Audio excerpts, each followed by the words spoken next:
नमस्कार विद्यार्थी मित्रांनो, माझं नाव प्रशांत सोनुने आणि स्वागत आहे तुमचं माझं युट्यूब चॅनल ITI इन्स्ट्रक्टर प्रशांतवरती. मित्रांनो, ज्याही विद्यार्थी जसं ज्या अदर ट्रेडचे विद्यार्थ्यांनी भरपूर विद्यार्थ्यांनी मला मेसेज केले होते की सर तुम्ही आमच्या ट्रेडची ट्रेड थेरी घ्या, पण ते पॉसिबल नव्हतं.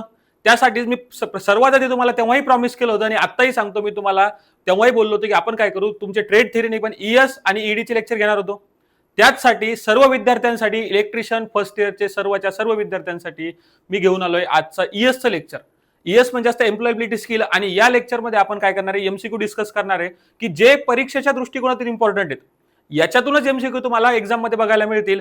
त्यामुळे हा व्हिडिओ तुम्ही नाही का एकदम व्यवस्थित बघा आणि ज्याही विद्यार्थ्यांची ट्रेड थेरीचा सोबत अभ्यास चालू राहू द्या. पण आपण काय करणार आहे, साईड बाय साईड ESचे नाही का 2-4 दिवसातून एखादं लेक्चर आपण काय करणार, अपलोड करणार आहे.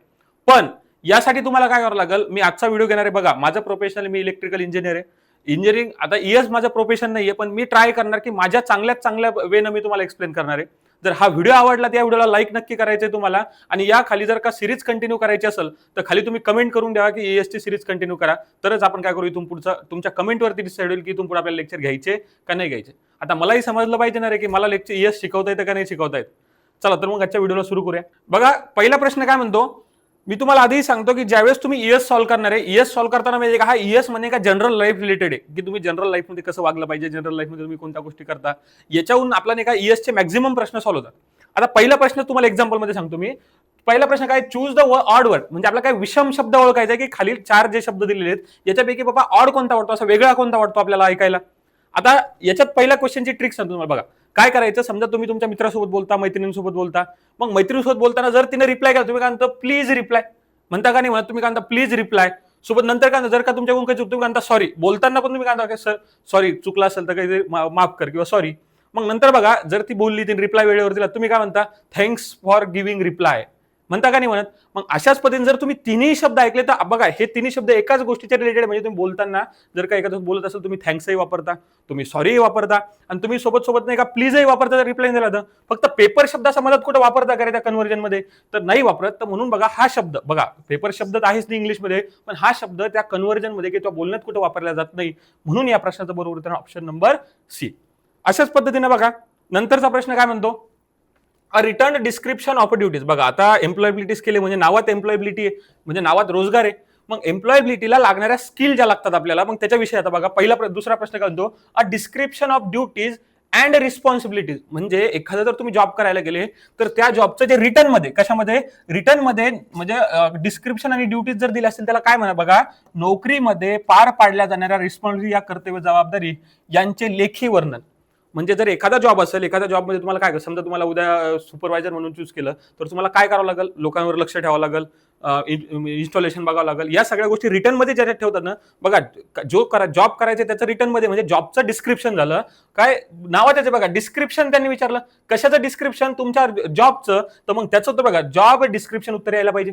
काय सांगितलं, जॉबचं लेखी वर्णन, ज्याला आपण जॉब डिस्क्रिप्शन म्हणतो. मग आता CV म्हणजे काय, CV म्हणजे करिक्युलम विटा. याच्यामध्ये जो तुमचा रिझ्यूम वगैरे तुम्ही म्हणता, रिझ्यूमला दुसरा शब्द CV आहे. रिझ्यूम सांगितलं, रिझ्यूम, CV हे झाले जे तुम्ही काय तुम्ही कंपनीला पाठवता, तुमचं शिक्षण किती झालं, तुम्हाला किती शिकले, तुमच्याकडे कोणत्या स्किल आहेत, हे आपण CV आणि रिझ्यूम मध्ये टाकत असतो. तसंच जॉब ऍप्लिकेशन म्हणजे जो ऍप्लिकेशन आपण करतो त्याला म्हणतो.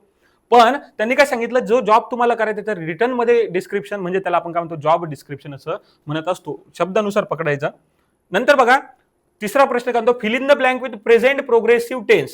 बघा, आता प्रेझेंट प्रोग्रेसिव्ह टेन्स म्हणलं किंवा क्रियापदाच्या सध्याच्या पुरोगामी कालखंडात. प्रेझेंट म्हणजे सध्याचा आहे आणि प्रोग्रेसिव्ह म्हणजे चालू आहे. आता मी लेक्चर घेत आहे, मी लेक्चर चालू आहे, माझं संपलं का लेक्चर नाही, म्हणजे सध्या तेच गोष्ट चालू आहे.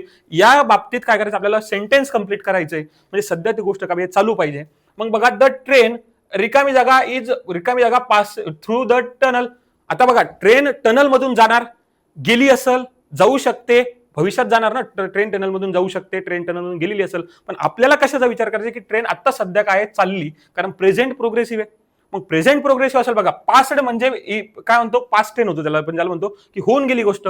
इज पासिंग, बघा, इज पासिंग म्हणजे सध्या गोष्ट चालू आहे, ज्याला आपण इज पासिंग म्हणून. हॅड म्हणजे पण काय होतं, पास्ट टेन मध्ये जातं आणि वॉज म्हणजे पण पास्ट. म्हणजे जर का तुम्हाला थोडं जरी इंग्लिशचं नॉलेज असेल तर इथं बघा, इथं काय सांगितलं, हॅड आणि वॉज हे पास्ट टेन साठी वापरलं जातं.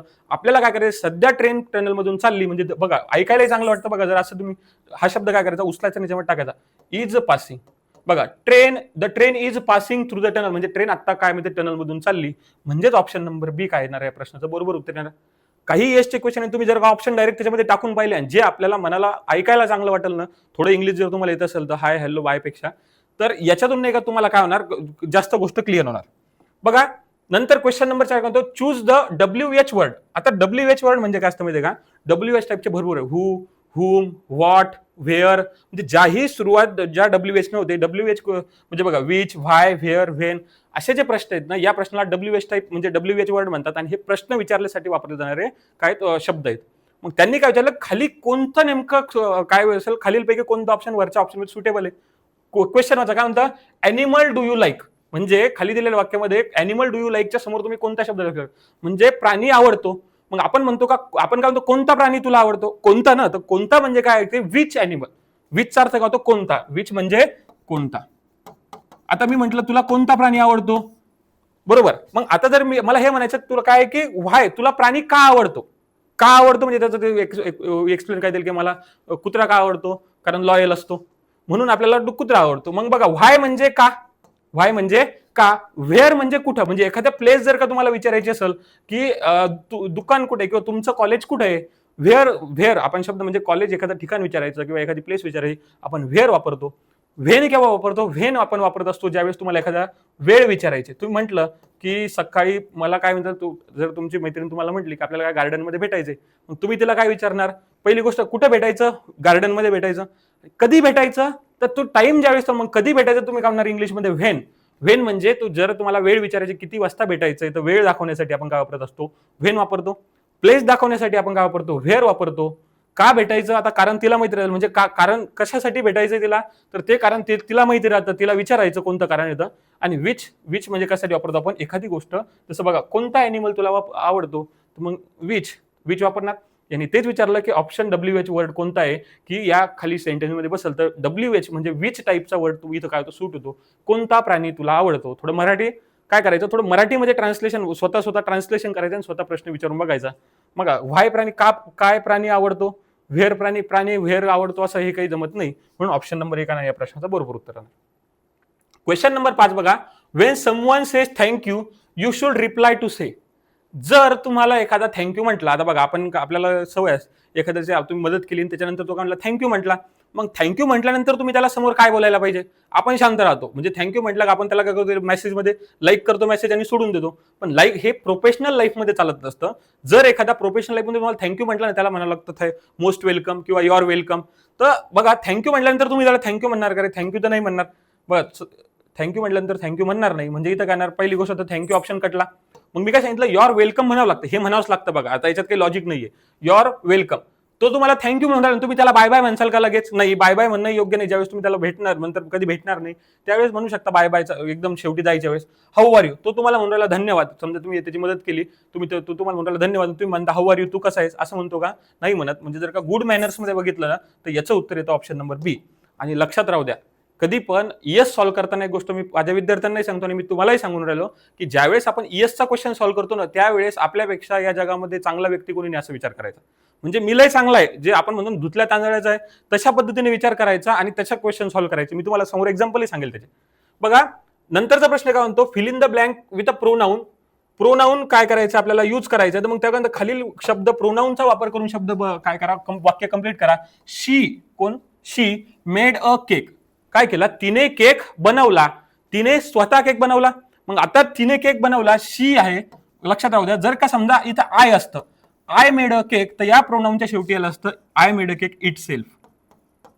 काय असतं, आय असतं, तर इट सेल्फ आला, सॉरी इट सेल्फ नाही, माय सेल्फ आलं असतं. आय केलं असतं, काय असतं, माय सेल्फ आलं असतं. मग आता तिनं बनवला रे, शी असेल, शी मेड अ केक, तिनं केक बनवला म्हणून इथे येणार शी आहे म्हणून हर येणार, शी येणार, शी आहे म्हणून हर आणि सेल्फ येणार शेवटी. जर तिथं काय असतं, ही मेड अ केक, ही म्हणजे त्या मुलांनी जर केक बनवला असता, तर ही मेड अ केक म्हणून इथं आलं असतं हिम सेल्फ, कारण हिम सेल्फ. म्हणजे अशा पद्धतीने बघा, जर समजा इथं आय आला असतं तर माय सेल्फ उत्तर आलं असतं, इथं शी आलं म्हणून हरसेल्फ उत्तर आलं. कधी पण लक्षात आयला माय दाखवत असतात, शी असेल तर हर असतं इंग्लिशमध्ये आणि ही असेल तर हिमसेल्फ असतं. म्हणजे असे तिन्ही जर का वेगवेगळे प्रश्न विचारले तुम्हाला उत्तर यायला पाहिजे. पण आता तिथं काय इथं कोणी बघा, इथं शी मेड अ केक म्हणजे तिने केक बनवला, तिने केक बनवला, शी असेल म्हणून काय येणार आपलं, शी असेल तर हरसेल्फ येणार. म्हणजे बघा she made a cake herself, she made a cake herself म्हणजे ऑप्शन नंबर सी या प्रश्नाला काय बरोबर उत्तर आहे. पण आय मेड अ केक असतं तर मायसेल्फ आलं असतं, ही मेड अ केक म्हणजे त्या मुलानं जर केक बनवला असता तर हिमसेल्फ उत्तर आलं असतं. बघा मला काही जास्त इंग्लिश जमत नाही, पण जेवढी इंग्लिश जमते त्याच्यावर आपण काय करू, थोडं थोडं सॉल्व्ह करू. नंतर बघा which one is a exclamatory sentence. Exclamatory sentence म्हणजे काय, की बघा आपण उद्गारवाचक वाक्य मराठीत तुम्ही ऐकलं असेल, अबब केवढा मोठा हा साप. आपलं मराठीमध्ये बघा ग्रामरमध्ये हा शब्द हे वाक्य तर फिक्स होतं, अबब किती मोठा हा साप. म्हणजे जर तुम्हाला आश्चर्य झालं एखाद्या गोष्टीला पाहून, की बाबा एकदम तुम्ही चकित झाले, खूप दिवसानंतर तुमचा मित्र तुम्हाला अचानक सरप्राईज दिला, तुम्ही कसं चकित होता, जर तसे चकित झाले तर त्याच्यासाठी नेमकं तुम्ही कोणतं सेंटेन्सच्या शेवटी कोणता सिम्बॉल वापरणार हे त्यांनी विचारलं. आता सिम्बॉल एक एक्सप्लेन करतो बघा. जो डॉट असतो ना, ज्याला आपण फुल स्टॉप म्हणतो, हे वाक्य पूर्ण झाल्यानंतर आपण वापरतो.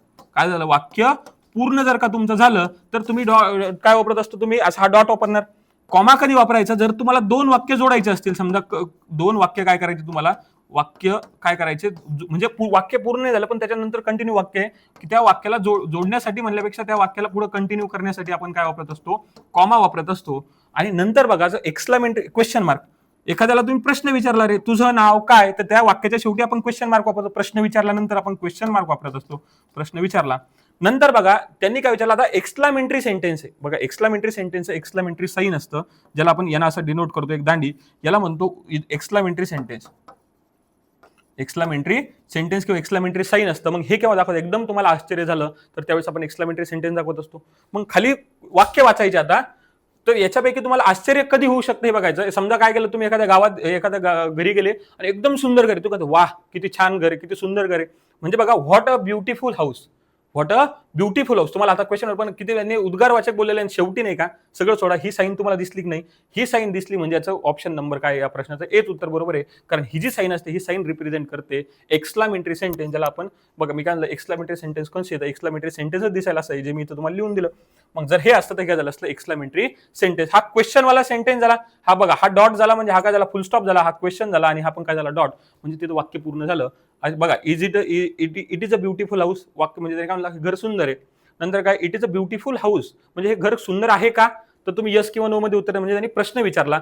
आणि is a your house is beautiful म्हणजे तुम्ही एखाद्याला असंच बोलताना की तुझं घर काय सुंदर आहे. तर याच्यापैकी बघा तुझं म्हणजे व्हॉट काय सुंदर घर आहे हे वाक्यच काय एक्सक्लामेटरी सेंटेन्स म्हणजे ऑप्शन नंबर 1 राहण्याचं बरोबर राहणार. नंतर बघा question number 8, which is a not conjunction.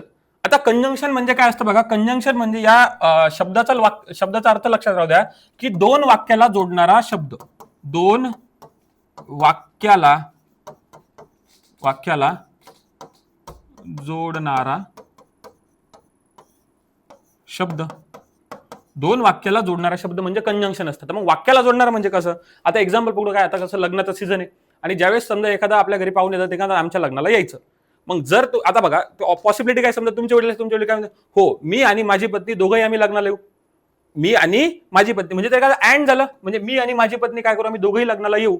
आता जर समजा तुमच्या वडिलाला काय असेल, काय तुझे वडील काय म्हणतात, मी किंवा माझी पत्नी दोघेपैकी कोणतरी एक जण लग्नाला नक्की येऊ, म्हणजे याला आपण ऑर म्हणतो. काय म्हटलं आपण, किंवा. बघा हे दोन्ही वाक्य जोडले मी.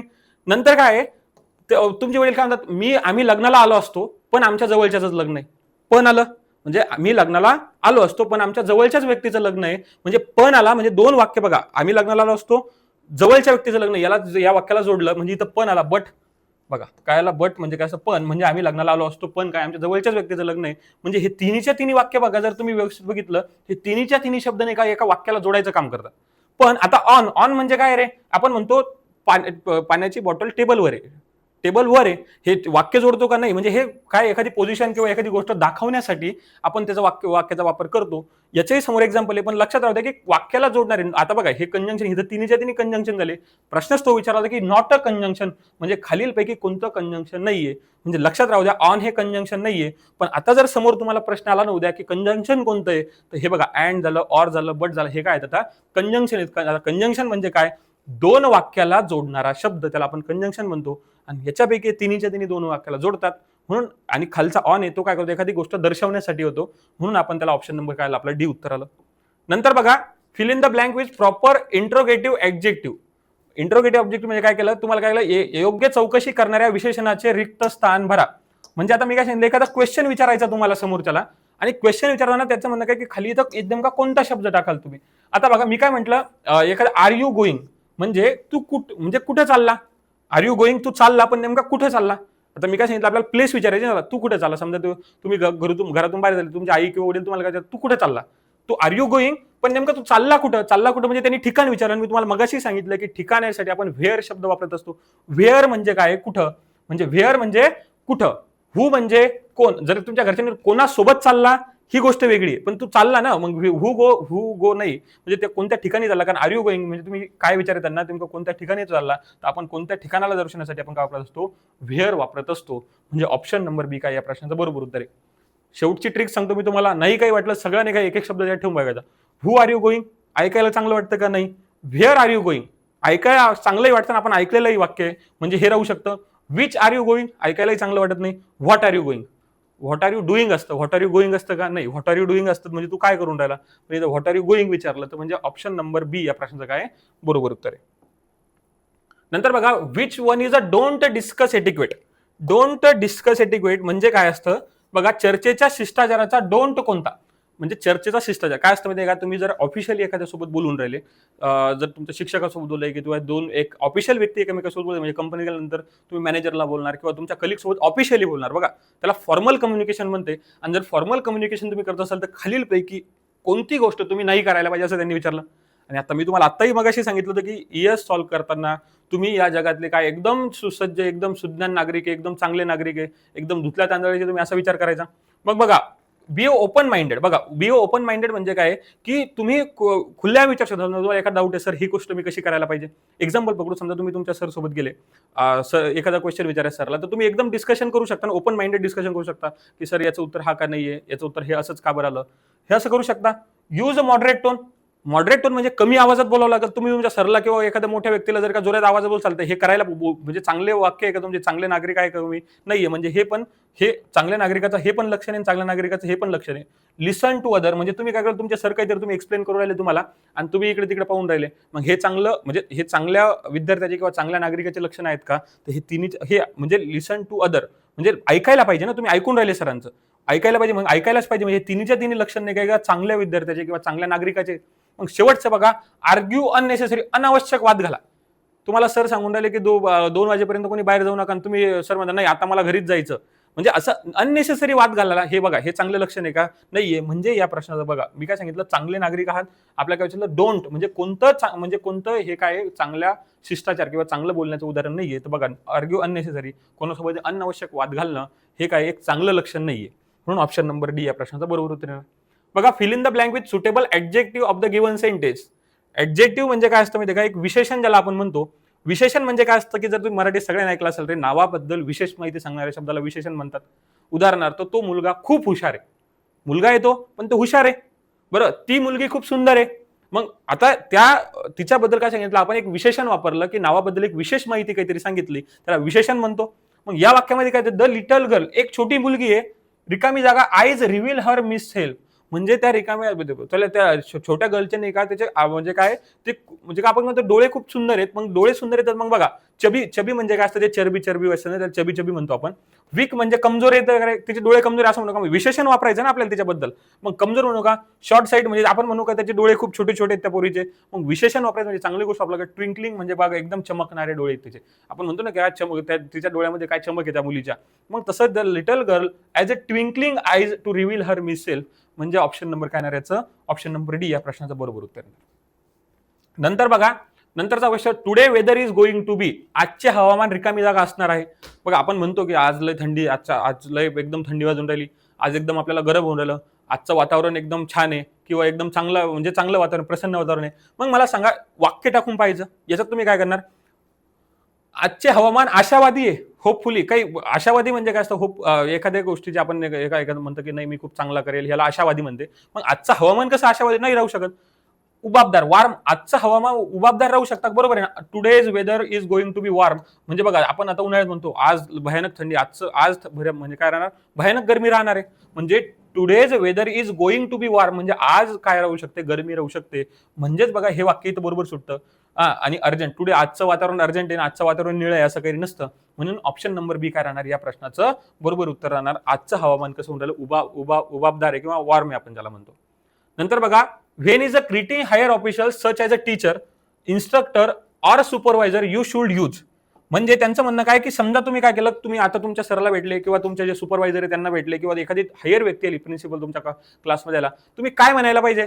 आता मला सांगा, तुम्ही हॅलो म्हणणार का रे, हॅलो म्हणणार का सर, हाय हॅलो तर म्हणणार नाही, कारण एका हायर ऑफिशियल ती व्यक्ती तुमच्यापेक्षा सन्मानाने मोठी आणि आदराने मोठी आहे. तर आपण बघा शिक्षक वर्गात आल्या तुम्ही गुड मॉर्निंग सर म्हणता.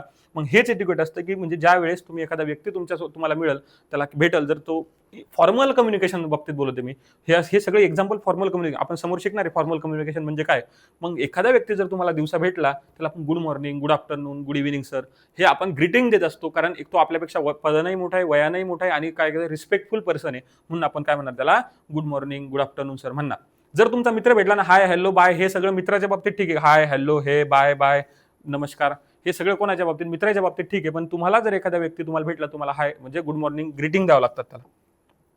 क्वेश्चन नंबर 14 बघा, फिल द करेक्ट क्वेश्चन, म्हणजे करेक्ट क्वेश्चन वर्ड. मी काय सांगितलं, क्वेश्चन वर्ड आपल्याला काय करायचं, फिल करायचं आहे. आता क्वेश्चन वर्ड म्हणजे काय, मी तुम्हाला मगाशी सांगितलं, जे WH न जे क्वेश्चन शब्द झाला होता त्याला आपण क्वेश्चन वर्ड म्हणतो. पहिले काय करा, प्रश्न वाचा. इज द रिकामी जागा, is the speaker at a function. म्हणजे काय विचारलं त्यांनी की एखाद्या फंक्शन मध्ये कोणतरी एखादा व्यक्ती येणार, बोलायला येणार असेल, त्यांनी विचारलं की फंक्शन मध्ये वक्ता कोण आहे. आता आपण इथे विचारतो, एखाद्या फंक्शन मध्ये गेल्यानंतर इथं मेन स्पीकर कोण येऊन राहिलं बोलायला, कोण येते, व्यक्ती कोण येते. कोण म्हणजे मी तुम्हाला सांगितलं, आपल्याला एखाद्या व्यक्तीला विचारायचं, कोण जर विचारायचं असेल म्हणजे कोण येणार आहे, कोणासोबत जाणार आहे. मग कोण जर येणार असेल, मी त्याही एक्झाम्पल मध्ये सांगितलं की व्हॉट म्हणजे काय असतं, काय व्यक्ती येणार आहे असं विचारता का तुम्ही, नाही रे काय व्यक्ती येणार नाही. व्हेन म्हणजे केव्हा येणार आहे ते नाही विचारतो. पण हू आपला काय की कोण स्पीकर कोण आहे, केव्हा येणार वेळ विचारायचा असेल तर आपण व्हेन वापरतो, काय येणार असेल तर हे वापरतो. पण हू म्हणजे बघा, हू म्हणजे काय कोण, आणि आपण तेच विचारतो की आजच्या फंक्शन मध्ये नेमका मेन स्पीकर कोण आहे हे तुम्हाला विचारायचं असेल तर इथं WHO शब्द वापरावा लागतो. Who is the speaker at the function, म्हणजे आजच्या फंक्शनचा स्पीकर कोण आहे. तर मग कोण विचारायचं म्हणल्यावर शब्द येणार हू. आजचं फंक्शन कुठे आहे हे जर विचारलं असतं तर काय येणार व्हेअर. आणि आजचं फंक्शन का बरं ठेवलं त्याचं कारण विचारायचं असेल तर तुम्ही काय असाल व्हाय. मग अशा पद्धतीने बघा या प्रश्नाचं बरोबर उत्तर काय येणार, ऑप्शन नंबर डी या प्रश्नाचं बरोबर उत्तर आहे.